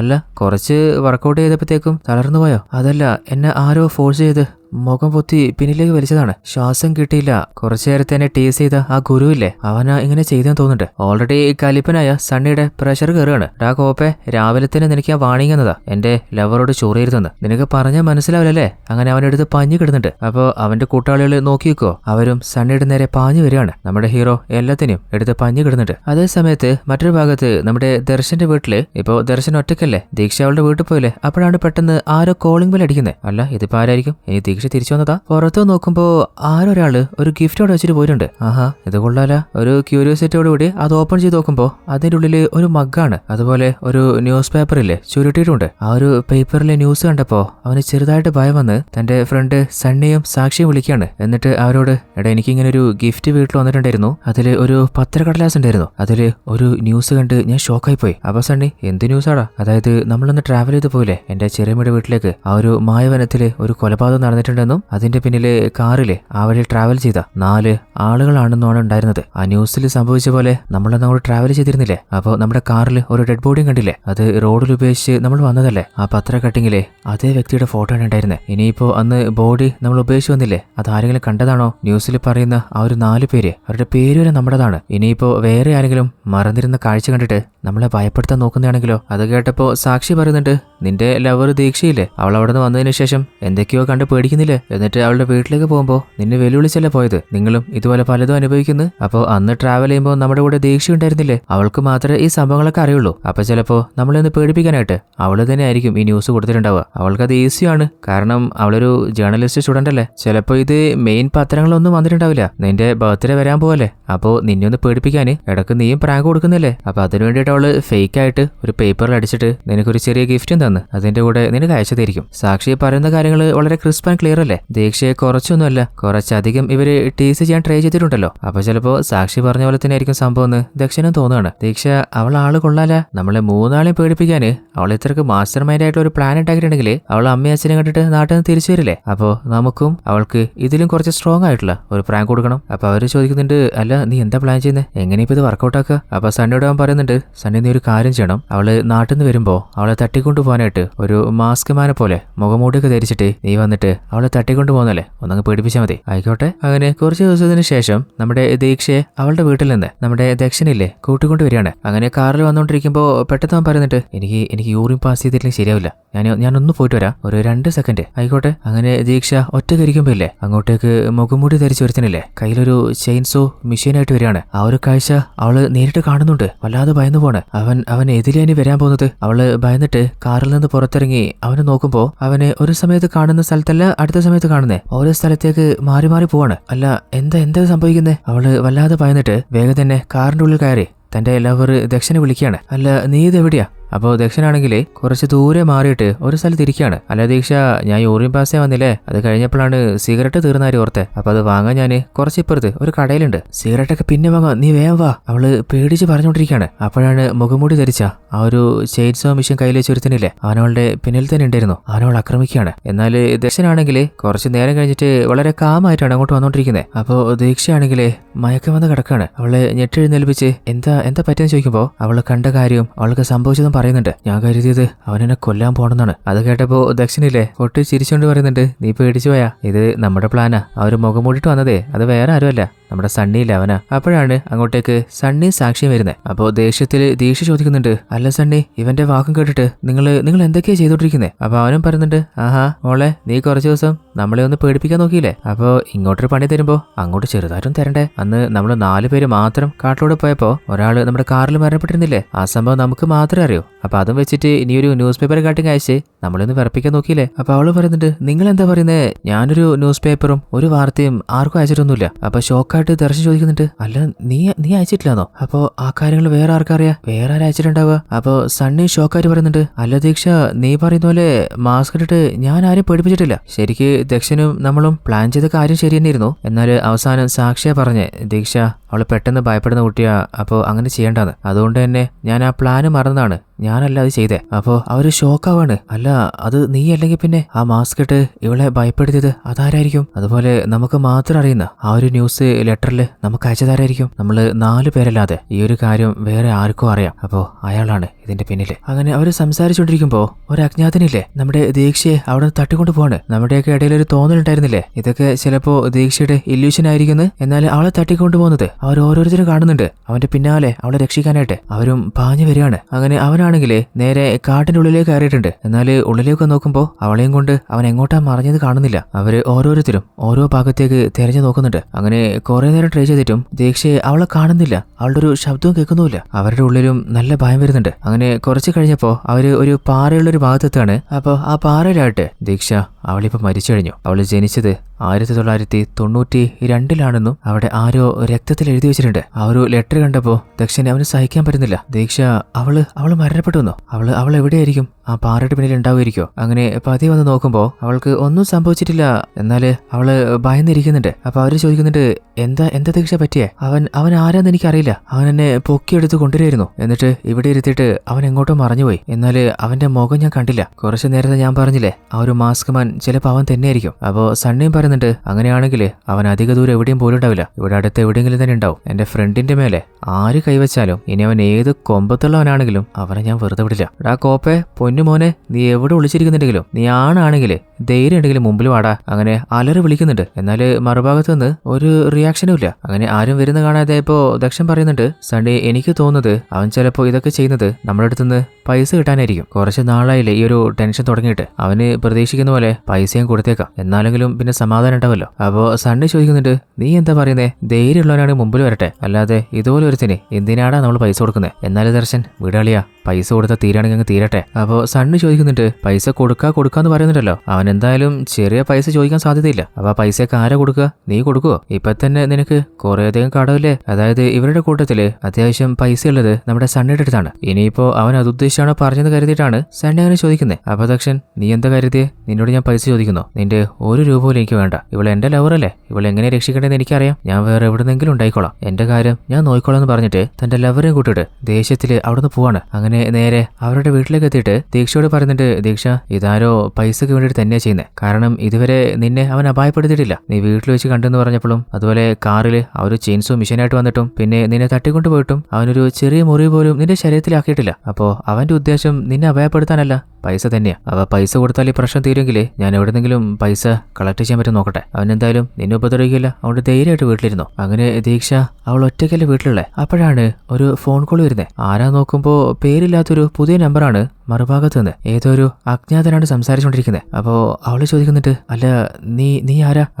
അതവിടെ നിൽക്കട്ടെ, നിന്റെ ബോയ് ഫ്രണ്ട് നിനക്കൊരു ഗിഫ്റ്റ് തന്നില്ലേ? അപ്പോ ആ ഗിഫ്റ്റ് മോളൊന്ന് ഓപ്പൺ ചെയ്ത് നോക്ക്. അപ്പോ ആ ഒരു ഗിഫ്റ്റ് നോക്കുമ്പോ അതെന്താന്ന് വെച്ചാല് ആ ഒരു മുയൽ പാവയില്ലേ, അതാണ്. എന്നാല് അതൊരു പാവയല്ലേ? പെട്ടെന്നാണ് അതിന്റെ ഉള്ളിൽ നിന്ന് രക്തം വരുന്ന കാണുന്നേ. ആ കാഴ്ച കണ്ടിട്ട് അവള് വല്ലാതെ ഭയന്ന് വിറച്ചു പോകുന്നുണ്ട്. അപ്പോ അവളെ ഫോണിൽ വിളിക്കുന്ന ആ അജ്ഞാതനില്ലേ, അവൻ പറയുന്നുണ്ട്, നമുക്ക് ഇതൊക്കെ ഒന്ന് സ്റ്റോപ്പ് ചെയ്യണ്ടേ, നിനക്കെന്നെ കാണണ്ടേ, ഞാൻ വീടിന്റെ പുറത്തുണ്ട്, ധൈര്യമായിട്ട് ഇങ്ങോട്ട് പോവാ. എന്നാൽ പോകുന്നതിന് മുൻപ് അവൻ പുറത്തിരിക്കുന്നുണ്ടോ ആരാ നോക്കണ്ടേ. അങ്ങനെ ഏന്തി നോക്കുമ്പോ അവൻ പുറത്തിരിക്കുന്നുണ്ട്. പെട്ടെന്ന് അവള് ഞെട്ടി എഴുന്നേൽക്കാണ്. അതായത് ദക്ഷൻ അവളോട് സംസാരിച്ചുകൊണ്ടിരിക്കുമ്പോ ചെറുതായിട്ട് അവളൊന്ന് മയങ്ങിപ്പോയിട്ടുണ്ട്. അപ്പോ ഇതുവരെ അവള് കണ്ടത് അതിനിടയിൽ അവള് കണ്ട സ്വപ്നം മാത്രമായിരുന്നു. അപ്പൊ ദക്ഷൻ, നിന്നോട് ഞാൻ പറഞ്ഞത് ഓർമ്മയില്ലേ, നീ ധൈര്യമായിട്ട് വീട്ടിലിരിക്കെ, ഞാൻ പോയിട്ട് പൈസ റെഡിയാക്കിട്ട് വരാം. അവള് കാറിലിരിക്കുമ്പോഴാണ് അവൾക്ക് വീട്ടിൽ വെച്ച് സംഭവിക്കുന്ന കാര്യങ്ങളൊക്കെ സ്വപ്നം കണ്ടിരുന്നത്. അങ്ങനെ ചെറിയ ഭയത്തോടെ അവള് വീട്ടിന്റെ ഉള്ളിലേക്ക് പോവാണ്. അങ്ങനെ അന്നത്തെ ദിവസം കഴിഞ്ഞ് അടുത്ത ദിവസം രാവിലെയില്ലേ നമ്മുടെ സാക്ഷി സണ്ണിക്ക് ഫോൺ ചെയ്യാണ്. സണ്ണി, നിനക്ക് ഇനി എന്ത് തോന്നിയാലും ദേഷ്യം വന്നാലും കുഴപ്പമില്ല, കഴിഞ്ഞ ദിവസം ദർശനോട് നീ കാണിച്ചില്ലേ, അത് വളരെ മോശമായി പോയി. അവൻ നമ്മുടെ ഒരു ബെസ്റ്റ് ഫ്രണ്ടല്ലടാ, ഒരിക്കലും പൈസയുടെ പേരും പറഞ്ഞ് അവനോട് നീ അങ്ങനെ സംസാരിക്കാൻ പാടില്ലായിരുന്നു. എന്നാൽ സാക്ഷി ഫോണിൽ സംസാരിക്കുന്നത് കുറച്ച് ദൂരം നിന്ന് ഏതൊരു അജ്ഞാതനും ഒളിഞ്ഞു കാണുന്നുണ്ട്. എന്നാൽ സണ്ണി പറയുന്നത്, സാക്ഷി നിനക്കറിയാറ്റ അവന്റെ പല ആവശ്യത്തിനും ഞാൻ കുറെ പൈസ കൊടുത്തിട്ടുണ്ട്, എന്നാൽ ഒരിക്കൽ പോലും അവന് തിരിച്ചു തരാൻ തോന്നിയിട്ടില്ല. പൈസ എന്താ മാവിലുണ്ടാവുന്നയാ, വെറുതെ കിട്ടുന്നയാ, നല്ലോണം കഷ്ടപ്പെട്ടാലേ കിട്ടുള്ളൂ മോളെ. അത് കേട്ടപ്പോ സാക്ഷിയും കലിപ്പൂരാണ്. ദക്ഷൻ, അവൻ പറഞ്ഞ ശരിയാടാ, നിനക്ക് നിന്റെ കാര്യം മാത്രമേ ഉള്ളൂ. ദീക്ഷ അവളും നമ്മുടെ ഒരു ഫ്രണ്ടാണെന്ന് നീ കാണുന്നില്ല. ഇനിയിപ്പോ അവർക്ക് എന്ത് സംഭവിച്ചാലും സംഭവിച്ചോട്ടെ, നീ ഇനി ഹെൽപ്പ് ചെയ്യണ്ട, ഞാൻ ഫോൺ വെക്കാന്ന് പറഞ്ഞിട്ട് അവള് ഫോൺ കട്ട് ചെയ്യാണ്. അവള് പറഞ്ഞതും കേട്ട് ഫോണും കട്ട് ചെയ്തപ്പോ സണ്ണിക്ക് ചെറുതായിട്ട് ഒന്ന് ടെൻഷൻ ആവുന്നുണ്ട്. അപ്പോ സാക്ഷി ഒന്ന് പറഞ്ഞ് കൂളാക്കാം, നേരിട്ട് അവളോട് സംസാരിക്കാന്ന് കരുതിയിട്ട് അവളുടെ വീട്ടിലേക്ക് വരികയാണ്. എന്നാൽ അവിടെ അവള് വന്നിട്ടില്ല. അപ്പോ സാക്ഷിയുടെ അമ്മ പറയുന്നുണ്ട്, അവൾ ആർക്കോ പൈസ കൊടുക്കാണ്ടെന്ന് പറഞ്ഞിട്ട് അവള് പോയതാ, ഇതുവരെയായിട്ടും തിരിച്ചു വന്നിട്ടില്ല മോനെ. അപ്പൊ സണ്ണിക്ക് ഒരു കാര്യം ഉറപ്പായിട്ടുണ്ട്, അതായത് സാക്ഷി ദക്ഷിന് പൈസ കൊടുക്കാൻ വേണ്ടി പോയതാണ്. അങ്ങനെ പുറത്തു വന്നിട്ട് സാക്ഷി വിളിച്ചു നോക്കുന്നുണ്ട്. എന്നാൽ അവളുടെ ഫോണിലേക്ക് ഫോൺ പോകുന്നില്ല. എന്നാൽ അപ്പോഴാണ് നമ്മുടെ ദർശനില്ലേ, അവന്റെ കാറ് അവിടെ കാണുന്നേ. അല്ല, ഇവന്റെ കാർ ഇവിടെ ഉണ്ടെങ്കിൽ അവൾ ആർക്കാ പൈസ കൊടുക്കാൻ പോയെ? അപ്പോഴാണ് കാറിലെ ബാഗ് കാണുന്നത്. ഇനിയിപ്പോ അത് പൈസയുള്ള ബാഗാണെങ്കിലോ? അങ്ങനെ അവനെ കാറും എടുത്തിട്ട് നേരെ പോകുന്നത് മായവനം എന്ന ആ ഒരു സ്ഥലമില്ലേ, അങ്ങോട്ടേക്കാണ്. അങ്ങനെ അന്ന് ആ ബോർഡ് കണ്ട സ്ഥലത്ത് വണ്ടി നിർത്തിയിട്ട് അവൻ കാട്ടിനുള്ളിലേക്ക് പോവാണ്. ഇവൻ എന്തിനാണ് ഇങ്ങോട്ട് വരുന്നതെന്ന് കുറച്ച് കഴിയുമ്പോൾ നമുക്ക് മനസ്സിലാവും. അങ്ങനെ കാട്ടിന്റെ ഉള്ളിലേക്ക് പതി വന്നോണ്ടിരിക്കുമ്പോ ആരോ ഒരാള് പിന്നാലെ വന്നിട്ട് അവന്റെ തലക്കടിക്കുകയാണ്. കുറച്ചു കഴിഞ്ഞ് ബോധം വന്ന് കണ്ണൂർ നോക്കുമ്പോ അവന്റെ നേരെ മുമ്പിലുള്ളത് തന്റെ ഗേൾഫ്രണ്ടിനെ ടീസ് ചെയ്ത ഒരുത്തന്നെ ജിമ്മിൽ വെച്ച് പഞ്ഞു കിട്ടില്ലേ ഗുരു, അവൻ തന്നെയാണ്. അങ്ങനെയാണെങ്കിൽ ദീക്ഷയെ ഭയപ്പെടുത്തിയതും ഇതുവരെ ഇവരെ ഫോളോ ചെയ്തതും അത് ഈ ഗുരു തന്നെ ആയിരിക്കുന്നത് അവന് മനസ്സിലാവുന്നുണ്ട്. അപ്പൊ ഗുരു, അല്ല പൊന്നുമോനെ, നീ എന്റെ മേത്ത് കൈവച്ചിട്ട് നിന്നെ ഞാൻ വെറുതെ വിടുന്നു കരുതിയോ? അങ്ങനെ അവര് പുറത്തേക്ക് പോവാണ്. എന്നാൽ സണ്ണിയെ അടിച്ച് ബോധം കെടുത്തിട്ട് അവരെ കെട്ടിവെച്ചതല്ലേ. അപ്പോൾ അവനാണെങ്കിൽ എങ്ങനെയെങ്കിലും ആ കെട്ടടിക്കാൻ മാക്സിമം പരിശ്രമിക്കുകയാണ്. അവസാനം എങ്ങനെയൊക്കെയോ ആ കെട്ടുവയച്ച് പുറത്തെത്തിയിട്ട് ഗുരുവിന്റെ ഓരോ കൂട്ടാളികളെയും അടിച്ച് പഞ്ചറാക്കുന്നുണ്ട്. അങ്ങനെ എല്ലാത്തിനും തറ പരിച്ചിട്ട് അവസാനം ഗുരുവിനും പഞ്ഞുകിട്ട് ചോദിക്കുന്നുണ്ട്, എന്തിനാടാ എന്റെ ഫ്രണ്ട്സിനെയും ഇതിലേക്ക് വലിച്ചയച്ചേ? നീയും ഞാനും തമ്മിലല്ല പ്രശ്നം, എന്റെ ഫ്രണ്ട്സ് അവരെവിടെയുള്ളേ? അപ്പോൾ ഗുരു പറയുന്നുണ്ട്, നിന്റെ ഫ്രണ്ട്സോ? അവരൊക്കെ ആരാന്ന് എനിക്ക് അറിയില്ലടാ. നീ പറഞ്ഞ പോലെ നീയും ഞാനും മാത്രം തമ്മിലാ പ്രശ്നം. ഞാനൊരു ആണാടാ, നേരിട്ടുള്ളത് നേരിട്ട് തീർക്കുക. അന്ന് നീ ജിമ്മിൽ വെച്ചിട്ട് എന്നെ പഞ്ഞു കിട്ടില്ലേ, നിന്റെ ഗേൾഫ്രണ്ടിനെ ഞാൻ എന്തോ ചെയ്തെന്ന് പറഞ്ഞിട്ട്? അന്ന് ഞാൻ അവളെ ഒന്നും ചെയ്തിട്ടില്ല, നീ ഒന്ന് വെറുതെയാ എന്റെ മേത്ത് കൈവച്ചേ. അങ്ങനെ ഇരിക്കാണ് സണ്ണി സണ്ണി നീ കാറിൽ ഒറ്റയ്ക്ക് വരുന്നാണ്ടേ, അപ്പോൾ അന്ന് നീ വെറുതെ എൻ്റെ മേത്ത് കൈവച്ചില്ലേ, അപ്പോൾ അതിനെ പണി തരാൻ വേണ്ടിയിട്ടാ ഞാൻ എൻ്റെ കൂട്ടുകാരും കൂട്ടി വന്നേ, അല്ലാതെ നീ പറയുന്ന പോലെ നിന്റെ ഫ്രണ്ട്സിനെയോ ലവറെയോ ഞാനൊന്നും ചെയ്തിട്ടില്ല. അപ്പോൾ അവനും ചിന്തിക്കുന്നുണ്ട്, അല്ല ഇവനങ്ങനെ ചെയ്തിട്ടില്ലെങ്കിൽ അപ്പൊ ഇതിന്റെ പിന്നിലക്കാരാ. അപ്പോഴാണ് ആ ഒരു കാട്ടിന്റെ ഉള്ളിൽ നിന്ന് നമ്മുടെ സണ്ണിയുടെ ലവർ സാക്ഷിയിലെ അവള് കരയുന്ന ശബ്ദം കേൾക്കുന്നേ. അപ്പോൾ ആ ഒരു ബാഗ് എടുത്തിട്ട് ആ ശബ്ദം കേട്ട ഭാഗത്തേക്ക് പാഞ്ഞു പോവാണ്. അപ്പോഴാണ് അവിടെയായിട്ട് സാക്ഷിയെ കാണുന്നേ. അല്ല സാക്ഷി, നീ എങ്ങനെ ഇവിടെ എത്തിയേ? അങ്ങനെ ഓടിപ്പോയിട്ട് അവളെ ഹഗ് ചെയ്യാണ്. അപ്പോൾ അവള് പറയുന്നുണ്ട്, എനിക്ക് എന്താ സംഭവിച്ചെന്ന് മനസ്സിലായില്ല. ദർശനെ അവനെ സഹായിക്കാന് ബാങ്കിൽ നിന്ന് പൈസ എടുത്ത് കൊടുക്കാൻ തീരുമാനിച്ചതാ. എന്നാൽ പെട്ടെന്ന് ഞാൻ മയങ്ങി വീണുപോയി. പിന്നെ ബോധം വന്നപ്പോ ഞാൻ ഈ കാട്ടില ഒറ്റക്കകപ്പെട്ട പോലെ. അതാ ഞാൻ അലറി വിളിച്ചുപോയെ. അല്ല സണ്ണി, നീ എങ്ങനെയാ ഞാനിവിടെ അറിഞ്ഞേ? എങ്ങനെ ഇവിടെ എത്തിയേ? അപ്പോൾ അവൻ പറയുന്നുണ്ട്, നിന്നെ തേടിയിട്ട് ഞാൻ വീട്ടിൽ പോയിരുന്നു. അപ്പോഴാണ് നീ അവിടെ നിന്ന് പോയറിഞ്ഞേ. അപ്പോൾ അവിടെ പുറത്ത് ദക്ഷന്റെ കാറുണ്ടായിരുന്നു. ആ കാറ് തുറന്നപ്പോ അതിനുള്ളിൽ ഈ ഒരു ബാഗ് ഉണ്ടായി. ഈ ബാഗിന്റെ മുകളിൽ ഒരു ലെറ്ററും, ആ ലെറ്ററിൽ മായവനം ഫോറസ്റ്റിലേക്ക് വരാൻ എഴുതിയിട്ടുണ്ടായിരുന്നു. അപ്പോൾ നിനക്ക് എന്തെങ്കിലും പറ്റുമെന്ന് പറയുന്നിട്ട് ഞാൻ വേറൊന്നും ചിന്തിച്ചില്ല, നേരെ ഇങ്ങോട്ട് പോന്നതാ. അങ്ങനെ നടന്ന കാര്യങ്ങള് അവൻ പറഞ്ഞുകൊണ്ടിരിക്കുമ്പോ അങ്ങോട്ടേക്ക് ദർശനം വരികയാണ്. അപ്പോൾ സണ്ണി ചോദിക്കുന്നുണ്ട്, അല്ല നീ എങ്ങനെ ഇവിടെ എത്തിയേ? നിന്റെ ലവർ ദീക്ഷ അവളെവിടെ? അത് ഇന്നലെ ദീക്ഷയെ വീട്ടിലാക്കിയിട്ട് ഞാൻ പൈസ അറേഞ്ച് ചെയ്യാൻ പോയതാ. അങ്ങനെ രാവിലെ തിരിച്ച് വീട്ടിലെത്തിയിട്ട് അവിടെ എവിടെയും അവളെ കാണാനുണ്ടായില്ല. എന്നാൽ പെട്ടെന്ന് എന്റെ ബോധം മറിയുന്നുവല്ലേ, ഞാനും മയങ്ങി പോയിരുന്നു. കണ്ണു തുറന്നു നോക്കുമ്പോ ഞാനും ഈ ഒരു കാട്ടിലുള്ളേ. എന്നാൽ എങ്ങനെയാ ഞാൻ ഇവിടെ എത്തിയേ എനിക്കൊന്നും അറിയുന്നില്ല. അപ്പൊ സണ്ണി, അങ്ങനെയാണെങ്കിലേ ഇതിന്റെയൊക്കെ പിന്നില് വേറെ ആരും ഉണ്ടല്ലോ, നമ്മൾ ആരും ഫോളോ ചെയ്യുന്നുണ്ട്. അവൻ ആരാണെങ്കിലും കണ്ടുപിടിക്കണം. അപ്പൊ ദക്ഷൻ, ഞാൻ ഓൾറെഡി പറഞ്ഞതല്ലേ, അവൻ നമ്മളെ ആരെയും ഉപദ്രവിക്കുകയോ നോവിക്കുകയോ ചെയ്യുന്നില്ല. അപ്പോൾ അവന്റെ ഉദ്ദേശം അത് പണം തന്നെയാ. ഈ ബാഗില് പൈസ ആണെങ്കിലേ ഈ പൈസ എനിക്ക് തരാൻ പറ്റുമോ? ഞാൻ എങ്ങനെയെങ്കിലും വേഗം തന്നെ എനിക്ക് തിരിച്ചു തന്നോളാം. ദീക്ഷയെ അവളെ ഞാൻ രക്ഷപ്പെടുത്തട്ടെ. അപ്പോൾ സണ്ണി പറഞ്ഞിട്ട്, ഞാനും നിന്നോട് വരാടാ. അപ്പൊ ദക്ഷൻ, അത് വേണ്ടളിയാ, നിങ്ങൾക്കൊരു ആപത്തും വരാൻ പാടില്ല. ദീക്ഷ അവളെന്റെ ലവറല്ലേ, ഞാൻ നോക്കിക്കോളാടാ. പറ്റുകയാണെങ്കിൽ നീ ആ ബാഗിലെ പൈസ തരുമോ? അപ്പൊ സണ്ണി, അല്ലടാ ഈ കാട്ടിൽ ഒറ്റക്ക് നീ തനിച്ച് അവൻ എവിടെ പോയി തേടാനാ? ഒരു കാര്യം ചെയ്യാം, ആദ്യം അവൾ എവിടെയുള്ളതെന്ന് നമുക്കൊന്ന് വിളിച്ചു നോക്കാം. അങ്ങനെ അവളുടെ ഫോണിലേക്ക് വിളിക്കുമ്പോൾ അവളുടെ ഫോണിലെ നേരെ മുമ്പിലുള്ള ദക്ഷന്റെ പോക്കറ്റിൽ നിന്ന് അടിക്കുകയാണ്. അപ്പൊ അവൻ ചോദിക്കുന്നുണ്ട്, അല്ല ദീക്ഷയുടെ ഫോൺ എങ്ങനെയാടാ നിന്റെ കയ്യിലെത്തിയെ? അപ്പൊ അവൻ പറയുന്നുണ്ട്, അളിയ അറിയില്ലടാ, എങ്ങനെയാ എന്റെ അടുത്ത് എത്തിയെന്ന് അറിയില്ല. എടാ നീ വേഗം ഉണ്ടാ, ഞാൻ അവളെ എങ്ങനെയും രക്ഷപ്പെടുത്തട്ടെ. അവൾക്ക് എന്തെങ്കിലും പറ്റിയാലോ? ഒരു കാര്യം ചെയ് സണ്ണി, നീ സാക്ഷ്യം കൂട്ടിട്ട് ഇവിടുന്ന് വേഗം തന്നെ പോയിക്കോ. അങ്ങനെ ദക്ഷനില്ലേ, അവനവിടുന്ന് പോകുമ്പോ സാക്ഷി പറയുന്നുണ്ട്, ഞാൻ കരുതിയത് സത്യം തന്നെയാ. അപ്പൊ സണ്ണി, എന്ത് സത്യം? നിനക്ക് ഇനിയും മനസ്സിലായില്ല? ഇതൊക്കെ ദക്ഷൻ അവന്റെ പ്ലാനാടാ. നീ എന്താ പറയുന്നേ? എന്ത് പ്ലാനെന്ന്? അപ്പോഴാണ് അവള് ചില ഫ്ലാഷ് ബാക്ക് പറയുന്നത്. അതായത് ഒരിക്കൽ ദക്ഷന്റെ വീട്ടിൽ വെച്ചിട്ട് അവന്റെ ഒരു ഡയറി കിട്ടിയിട്ടുണ്ടായിരുന്നു. അവൻ റെഗുലർ ആയിട്ട് ഡയറി എഴുതാറുണ്ട്. അപ്പോൾ അതിൽ പുതുതായിട്ട് ഒരു ബിസിനസ് തുടങ്ങാൻ പോകുന്ന കാര്യം അവൻ എഴുതിയിട്ടുണ്ട്. എന്നാൽ അതിന് അവന് വേണ്ട പൈസ അവൻ ഇനിയും കിട്ടിയിട്ടില്ലെന്നും എങ്ങനെയെങ്കിലും അത് റെഡിയാക്കണമെന്ന് എഴുതിയിട്ടുണ്ടായിരുന്നു. അപ്പോൾ എനിക്ക് തോന്നുന്നത് അവന്റെ ബിസിനസിന്റെ ആവശ്യത്തിന് നിന്നോട് ഡയറക്റ്റ് ചോദിച്ചാൽ എന്തായാലും പൈസ കിട്ടില്ലെന്നറിയാം. അതുകൊണ്ടായിരിക്കും ദീക്ഷയും വെച്ചിട്ട് ഇങ്ങനൊരു ഡ്രാമ ഇറക്കിയിട്ട് അവൻ ഈ കളിയൊക്കെ കളിച്ചോണ്ടിരിക്കുന്നത്. അല്ല സണ്ണി, അന്ന് അവൻ പറഞ്ഞില്ലേ ഒരു ന്യൂസ് പേപ്പറിൽ ന്യൂസ് വന്നു, അവൻ ആരോ ഗിഫ്റ്റ് കൊടുത്തിട്ട് പോയി. എന്നാൽ ആ ഒരു ന്യൂസ് പേപ്പർ നമ്മളെ അവൻ കാണിച്ചിട്ടില്ലല്ലോ, അവൻ വെറുതെ വായുകൊണ്ട് പറഞ്ഞതല്ലേ. ശരിക്കും അവനിക്ക് ഒരു ന്യൂസ് പേപ്പറും വന്നിട്ടില്ല. അതുപോലെ ദീക്ഷയെ അവളെ ആരും തട്ടിക്കൊണ്ട് പോയിട്ടുമില്ല. ഇവൻ തന്നെയായിരിക്കും പ്ലാൻ ചെയ്ത് അവളെ എവിടേക്ക് മറച്ചു വെച്ചിട്ടുണ്ടാവുക. ഇതുവരെ അവൻ നമ്മളോട് പറഞ്ഞതൊക്കെ പക്ക ഫേക്കാണ്. ഇവന്റെ കളികളൊക്കെ എനിക്ക് എവിടെ വെച്ചാ വ്യക്തമായിട്ട് മനസ്സിലായെന്നറിയോ? ഒരിക്കൽ ഒരു മുഖമൂടിക്കാരൻ നമ്മുടെ ദീക്ഷയെ തട്ടിക്കൊണ്ട് പോയിട്ട് കാട്ടിനുള്ളിലേക്ക് പോയിരുന്നില്ലേ? അന്ന് അവളെ നമ്മൾ തേടിപ്പോയപ്പോ അവിടെ ഒരു പാറക്കല്ലിലായിട്ട് അവള് മരണപ്പെട്ടു. അവള് ജനിച്ചത് 1992 എഴുതിയിട്ടുണ്ടായിരുന്നില്ലേ? എന്നാൽ അവളുടെ എല്ലാ ഡോക്യുമെന്റ്സിലും അവള് ജനിച്ചത് 1994 എന്നാൽ അന്ന് നമ്മൾ കാട്ടിലൂടെ പോകുമ്പോൾ ദീക്ഷ തന്നെ നമ്മളോട് പറഞ്ഞില്ലേ അവള് 1992 ജനിച്ചതെന്ന്? അന്നാണ് ദക്ഷിണ ആ കാര്യം കേൾക്കുന്നത്. അപ്പോൾ അവൻ തന്നെയാണ് ഏതോ ഒരു തന്നെ സെറ്റ് ചെയ്തിട്ട് അവളെ തട്ടിക്കൊണ്ടു പോകുന്നപോലെ ഡ്രാമ ഇറക്കിയതും ആ ഒരു പാറകല്ലിലായിട്ട് അവളുടെ കറക്റ്റ് ഡേറ്റ് ഓഫ് ബർത്ത് എഴുതി വെച്ചതും അവനറിയാതെ അവൻ സെറ്റ് ചെയ്ത ആളോട് അവളുടെ കറക്റ്റ് ഡേറ്റ് ഓഫ് ബർത്ത് പറഞ്ഞു പോയതാ. അത് മാത്രമല്ല പലപ്പോഴും ദീക്ഷ പല കാഴ്ചയും കണ്ട് ഭയപ്പെടുന്നില്ലേ? അതൊന്നും അവൾക്ക് വെറുതെ തോന്നുന്നതായിരിക്കില്ല. ഇവൻ തന്നെ ചെയ്യുന്നതായിരിക്കാം, അല്ലെങ്കിൽ ഇവൻ ഏതെങ്കിലും ഒരുത്തനെ സെറ്റ് ചെയ്തിട്ട് അവളെ ഭയപ്പെടുന്നതായിരിക്കാം. ഓൾറെഡി നമുക്കറിയാലോ അവള് വല്ലാതെ പേടിക്കുന്ന ഒരുത്തിയല്ലേ. അപ്പോൾ റിയൽ ആയിട്ട് അവളെ പേടിപ്പിക്കുക, എന്നിട്ട് അവൾക്ക് വലിയ ആപത്തുണ്ട്, അവൾ കുടുങ്ങിയിരിക്കുകയാണെന്ന് നമ്മൾ വിശ്വസിപ്പിക്കുക. എന്നാൽ അവന്റെ പ്ലാനില് ചെറിയ തെറ്റവന് പറ്റിപ്പോയി. ഇതൊക്കെ അവന്റെ ആ ബിസിനസിന് വേണ്ടിയിട്ട് പൈസ ഉണ്ടാക്കാനുള്ള അവന്റെ ഡ്രാമകളാ. നീ നോക്കിക്കോ, അവന്റെ ആവശ്യത്തിന് ആ പൈസ മതിയാവില്ല. അപ്പോൾ ഇപ്പൊ തന്നെ അവൻ വരാൻ സാധ്യതയുണ്ട്. അവനെ ആരും അടിച്ച് താഴെയിട്ടിട്ട് ആ പൈസയും കൊണ്ട് പോയെന്നും പറഞ്ഞിട്ട് അതവള് പറഞ്ഞു കഴിഞ്ഞില്ല. അതേ സമയത്ത് അങ്ങോട്ടേക്ക് ദക്ഷൻ വരികയാണ്. എന്നിട്ട് അവള് പറഞ്ഞ പോലെ തന്നെ അവൻ പറയുന്നുണ്ട്, അളിയ ഏതോ ഒരുത്തം വന്നിട്ട് എന്റെ തലക്കടിച്ച് ആ പൈസ എടുത്തിട്ട് പോടാ, നിന്റെ സഹായം വേണ്ടെന്ന് ഞാൻ പറഞ്ഞതാ, പക്ഷെ ഒന്ന് ഹെൽപ്പ് ചെയ്യടാ. അത് കേട്ടപ്പോഴാണ് സാക്ഷി അവള് പറഞ്ഞ കാര്യങ്ങളൊക്കെ പക്ക കറക്റ്റാണ്. ഈ ദക്ഷൻ ഇവനൊരു റിയൽ ഫ്രോഡാന്ന് മനസ്സിലാവുന്നേ. അപ്പോൾ കാലിപ്പാട്ടൻ ചോദിക്കുന്നുണ്ട്, ദർശ നിനക്ക് നാണലിട ഇതൊക്കെ ചെയ്യാനേ, ഇതുപോലെ ഒരു കോപ്പന്റെ ഫ്രണ്ട്ഷിപ്പ് നമുക്ക് വേണ്ട, വാ സാക്ഷി നമുക്ക് പോകാന്ന് പറഞ്ഞ് അവളെ കൂട്ടിക്കൊണ്ട് പോകുമ്പോ ദർശന് അവനൊന്നും മനസ്സിലാവുന്നില്ല.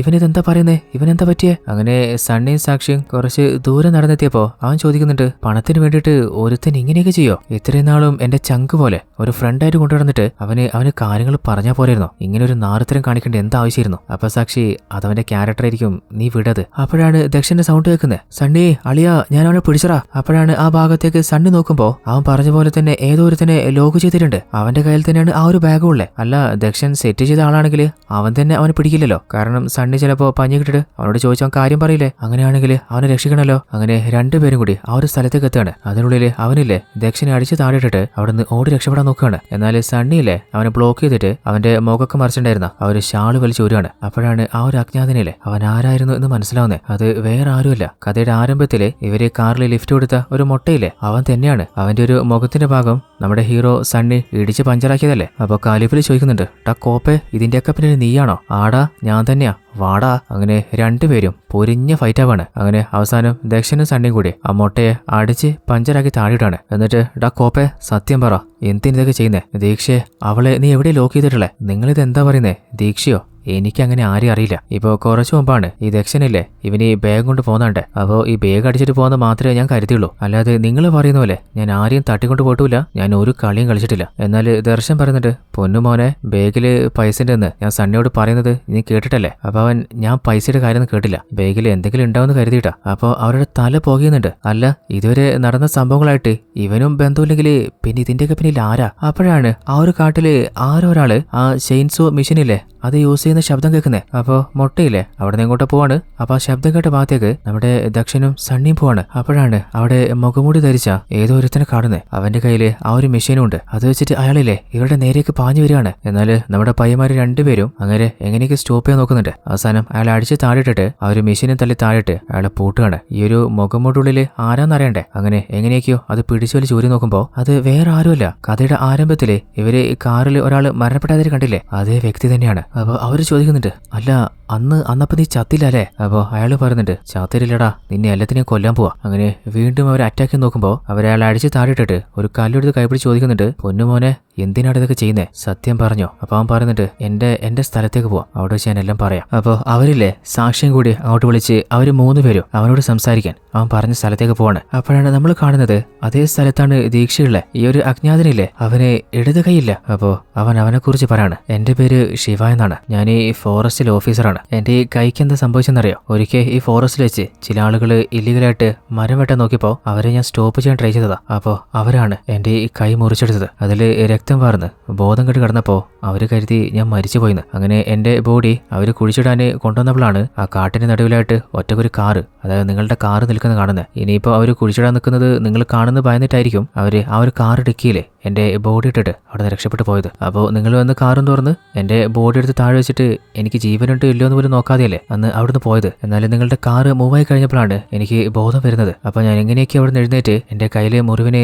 മരുന്ന് വെക്കാന് ഞാൻ എന്റെ സ്ഥലത്തേക്ക് വന്നുകൊണ്ടിരിക്കുകയായിരുന്നു. അങ്ങനെ വരുമ്പോഴാണ് ആ കാട്ടിന് നടുവിലൊരു ഫോൺ ഞാൻ കാണുന്നത്, അതായത് വീണ്ടുപോയ ദർശന്റെ ഫോണില്ലേ. അപ്പോൾ ആ ഒരു ഫോൺ എടുത്തിട്ട് ആരെങ്കിലും ഹെൽപ്പിന് വിളിക്കാൻ നോക്കിയപ്പോൾ റീസെന്റ് ആയിട്ട് സണ്ണി എന്ന ഒരാളാണ് ആ ഫോണിലേക്ക് വിളിച്ചിട്ടില്ലേ. അപ്പോൾ എന്റെ രക്ഷക്കായിട്ട് ആ നമ്പറിലേക്ക് ഞാൻ വിളിച്ചതാ. എന്നാൽ കൈ മുറിഞ്ഞതായിരുന്നില്ലേ. അങ്ങനെ രക്തവും കുറെ വാർന്നുകൊണ്ട് ആ ഒരു വേദനയിലും ആ അവസ്ഥയിലും എനിക്ക് സംസാരിക്കാൻ ശരിക്കും പറ്റിയില്ല. അതുകൊണ്ടാണ് മറുഭാഗത്ത് സണ്ണിയെ കരുതിയത് ആരും ഫോണിന്റെ ഓപ്പോസിറ്റ് ഇല്ല. അങ്ങനെ അവർ ആ ഫോൺ എടുക്കാനായിട്ട് ആ സ്ഥലത്തേക്ക് തിരിച്ചു വന്നത്. അങ്ങനെ അവരെത്തുമ്പോഴേക്കും രക്തം വാർന്നിട്ട് ശിവയുടെ ബോധം പതിയെ മങ്ങിയിട്ടുണ്ടായിരുന്നു. എന്നാൽ കൈ മുറിഞ്ഞ അവസ്ഥയിലായിരുന്നില്ലേ. അപ്പോൾ അതേ കയ്യിലായിരുന്നു നമ്മുടെ ദക്ഷന്റെ ഫോൺ ഉണ്ടായിരുന്നത്. എന്നാൽ ദക്ഷൻ തന്റെ ഫോൺ കണ്ടപ്പോൾ അവിടെ ശിവയെ കണ്ടിരുന്നില്ല, ആ ഫോൺ മാത്രം പിടിച്ചു വലിച്ചതാണ്. അപ്പോഴാണ് പകുതിയോളം മുറിഞ്ഞ ശിവയുടെ കയ്യിലെ മുഴുവനായിട്ട് അവന്റെ കയ്യിൽ വരുന്നത്. എന്നാൽ അവിടെ ശിവയുള്ളതായിട്ട് അവർക്ക് അറിയില്ലല്ലോ. അങ്ങനെ 4 പേരോടെ തിരിച്ചു പോയതാണ്. എന്നാൽ ആ ഒരു ചെറിയ മയക്കത്തിലും ശിവയില്ലേ അവരെ 4 പേരെ കണ്ടിട്ടുണ്ടായിരുന്നു. എന്നാൽ മരണത്തോട് മല്ലിട്ട സമയത്തും ഇവരെ ശിവയെ രക്ഷിക്കാതെ അവിടുന്ന് പോയതെന്ന് കരുതിയിട്ട് അതിനുശേഷം ഭാഗ്യം കൊണ്ട് രക്ഷപ്പെട്ട ശിവയില്ലേ സ്വാർത്ഥരായതുകൊണ്ടല്ലേ അവര് മുറിഞ്ഞു പോയ എന്റെ കൈവരെ പിടിച്ചു വലിച്ചെന്ന് കരുതിയിട്ട് അതിനുശേഷം ഇവരോരോരുത്തരെയും എന്തെങ്കിലുമൊക്കെ ചെയ്യണമെന്ന് മനസ്സിൽ ഉറപ്പിച്ചിട്ടാണ് ഇവരോരോരുത്തരെയും ഭയപ്പെടുത്താനായിട്ട് ഇവരുടെ പിന്നാലെ പ്ലാൻ ചെയ്ത് ഫോളോ ചെയ്തുകൊണ്ടിരുന്നത്. അപ്പോൾ ദീക്ഷ വീട്ടിൽ വെച്ച് കണ്ട കാര്യങ്ങളൊക്കെ ചോദിക്കുമ്പോൾ അതൊക്കെ ദീക്ഷ ഓൾറെഡി വല്ലാതെ ഭയപ്പെടുന്ന ഒരു പെൺകുട്ടിയായതുകൊണ്ട് അവൾക്ക് തോന്നിയ ഇല്യൂഷൻസ് മാത്രമായിരിക്കാം. എന്നാൽ ജിമ്മിൽ വെച്ച് സാക്ഷി ഉപദ്രവിച്ചില്ലേ അത് നമ്മുടെ ശിവ തന്നെയായിരുന്നു. അതുപോലെ ദീക്ഷ നാട്ടിൽ നിന്ന് വരുമ്പോൾ അവളെ ഒന്ന് ഭയപ്പെടുത്താൻ വേണ്ടിയിട്ട് ഒരു മുഖമൂടിക്കാരനെ സെറ്റ് ചെയ്യാൻ ഇവർ പ്ലാൻ ചെയ്തിരുന്നില്ലേ, ആ ഒരു കാര്യവും ശിവ കേട്ടിട്ടുണ്ടായിരുന്നു. അപ്പോൾ അന്ന് ദീക്ഷയെ തട്ടിക്കൊണ്ട് കാട്ടിനുള്ളിലേക്ക് പോയില്ലേ, അതുപോലെ ആ പാറക്കല്ലിൽ എഴുതി വെക്കുകയും ചെയ്തില്ലേ, അതും ഇവൻ തന്നെയായിരുന്നു. അന്ന് ഇവർ 4 പേരും ആ കാട്ടിലേക്ക് പോകുന്ന സമയത്ത് അവളുടെ ഡേറ്റ് ഓഫ് ബർത്ത് പറഞ്ഞിരുന്നില്ലേ, ആ ഒരു കാര്യവും അവൻ കേട്ടിട്ടുണ്ടായിരുന്നു. ചെറുതായിട്ട് ഇവരെ ഒന്ന് പേടിപ്പിച്ചിട്ട് അങ്ങ് ഒഴിവാക്കാന്നാണ് ശിവ കരുതിയിരുന്നത്. എന്നാൽ അതിനിടയിലല്ലേ നമ്മുടെ സണ്ണി വെല്ലുവിളിച്ച് ചോദിച്ചത്, നിനക്ക് ധൈര്യം ഉണ്ടെങ്കിൽ ആണാണെങ്കിൽ മുമ്പിൽ വാടാന്നൊക്കെ. എന്നാൽ അത് ശരിക്കും അവന് കൊണ്ടിട്ടുണ്ട്. ആഹാ, അങ്ങനെയാണ് കാണിച്ചാടാ. അങ്ങനെയാണ് ഇവരെ ഓരോരുത്തരെയും ആ ഒരു കാട്ടിലേക്ക് ഇതേ സ്ഥലത്തേക്ക്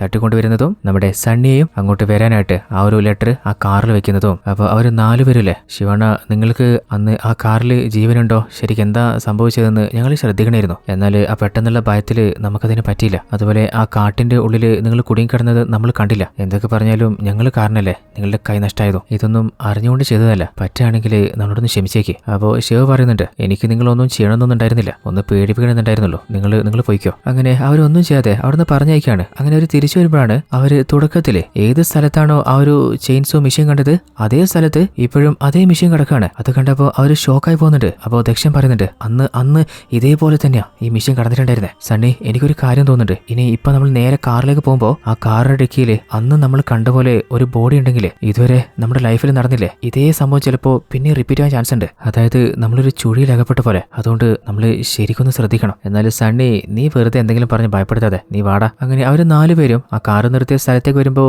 ദീക്ഷ പറയുന്നുണ്ട്, എനിക്ക് ചില സംശയങ്ങളുണ്ട്. അപ്പൊ അവര് ചോദിക്കുന്നുണ്ട്, എന്ത് സംശയം? അല്ല, അന്ന് നമ്മൾ കാട്ടിലേക്ക് പോകുമ്പോൾ വണ്ടി മുഴുവൻ ലോക്കാക്കി ഡിക്കി ലോക്കാക്കിയിട്ടല്ലേ പോയെ, പിന്നെ ആർക്കാ കാറ് ഡിക്കി തുറന്നിട്ട് ഉള്ളിലൊരു ബോഡി വെക്കാൻ പറ്റുക? അപ്പൊ അവര് പറയുന്നുണ്ട്, മേ ബി ചിലപ്പോ നമ്മൾ വണ്ടി ലോക്ക് ചെയ്യാൻ മറന്നിട്ടുണ്ടായിരിക്കും. അപ്പൊ അവള് ചോദിക്കുന്നുണ്ട്, അതല്ല, എന്നാല് ശിവയ്ക്ക് ലെഫ്റ്റ് ഹാൻഡ് ഇല്ലാന്ന് പറഞ്ഞില്ലേ?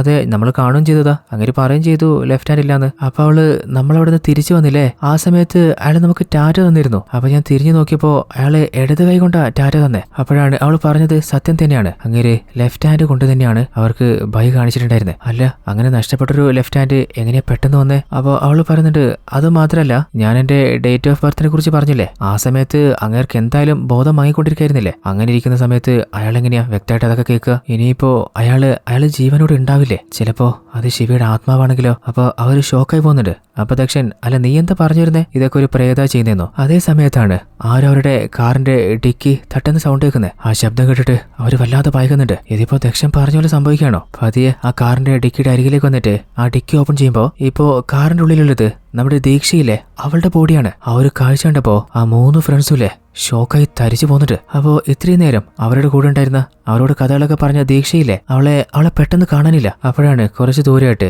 ശിവയെ നമ്മൾ കാണുന്നത്. അതായത് ദീക്ഷ പറഞ്ഞ പോലെ ഇത്രയും നേരം അവരോട് സംസാരിച്ചതൊന്നും ശിവയല്ല, ശിവയുടെ ആത്മാവാണ്. കുറെ വർഷങ്ങൾക്ക് മുൻപ് തന്നെ ഈ ഒരു കാട്ടിൽ വെച്ച് ശിവ കൊല്ലപ്പെട്ടതാണ്. അതിനുശേഷം ഈ ഒരു ഭാഗത്തേക്ക് ആരൊക്കെ വരുന്നുണ്ടോ അവരെയൊക്കെ അവൻ ഭയപ്പെടുത്താൻ തുടങ്ങിയതാണ്. അങ്ങനെയാണ് ഇവരെ 4 പേരെയും അവൻ ടാർഗറ്റ് ചെയ്യുന്നതും. അങ്ങനെ ആ കൂട്ടത്തിൽ ഏറ്റവും പേടിത്തൊണ്ടിയും അതുപോലെ ബുദ്ധിശാലിയായിട്ടുള്ള നമ്മുടെ ദീക്ഷയെ ശിവ അവന്റെ കൂടെ കൂട്ടിക്കൊണ്ടുപോകാൻ തീരുമാനിക്കുകയാണ്. അങ്ങനെ ദീക്ഷയും കൊലപ്പെടുത്തിയിട്ട് അവന്റെ കൂടെ ആത്മാവായിട്ട് അവളെയും കൂട്ടിയിട്ടുണ്ട്. അങ്ങനെ ആ 2 ആത്മാക്കളും അവരുടെ തൊട്ടരികിൽ നിൽക്കുന്നുണ്ട്. എന്നാൽ അവളുടെ ബോയ് ഫ്രണ്ടിനും ബാക്കി 2 ഫ്രണ്ട്സിനും എന്താണ് ഇവിടെ സംഭവിക്കുന്നതെന്ന് ഒന്നും മനസ്സിലാവാതെ തരിച്ച് ദീക്ഷയുടെ ബോഡി നോയിക്കൊണ്ടിരിക്കുകയാണ്. ഇതോടുകൂടി ഈ ഒരു കഥ ഇവിടെ അവസാനിക്കുകയാണ്. അപ്പോൾ നിങ്ങൾ പ്രതീക്ഷയിലും കൂടുതലായിട്ട് ഒരു ലോഡോളം ട്വിസ്റ്റുകൾ ഉണ്ടായിരുന്നില്ലേ? ആദ്യം ഒരു ഹൊറർ മോഡൽ തുടങ്ങിയിട്ട് പിന്നെ ഒരു മിസ്റ്ററി മോഡലിലൂടെ ത്രില്ലർ മോഡലിലൂടെ അവസാനം വീണ്ടും ഹൊററിൽ അവസാനിപ്പിച്ച ഒരു കിഡിലോസ്കി കഥയായിരുന്നില്ലേ? അപ്പോൾ കഥ ഇഷ്ടപ്പെട്ടാൽ എല്ലാ കൂട്ടുകാരും മറക്കാതെ വീഡിയോയ്ക്ക് മാക്സിമം ഒന്ന് ലൈക്ക് ചെയ്ത് സപ്പോർട്ട് ചെയ്യണേ. കാരണം നിങ്ങളുടെ സപ്പോർട്ട് ഉണ്ടെങ്കിൽ മാത്രമേ നിങ്ങൾക്ക് വേണ്ടിയിട്ട് ഇതിലും അടിപൊളി കഥകൾ തേടി കണ്ടുപിടിച്ച് നിങ്ങളിലേക്ക് എത്തിക്കാൻ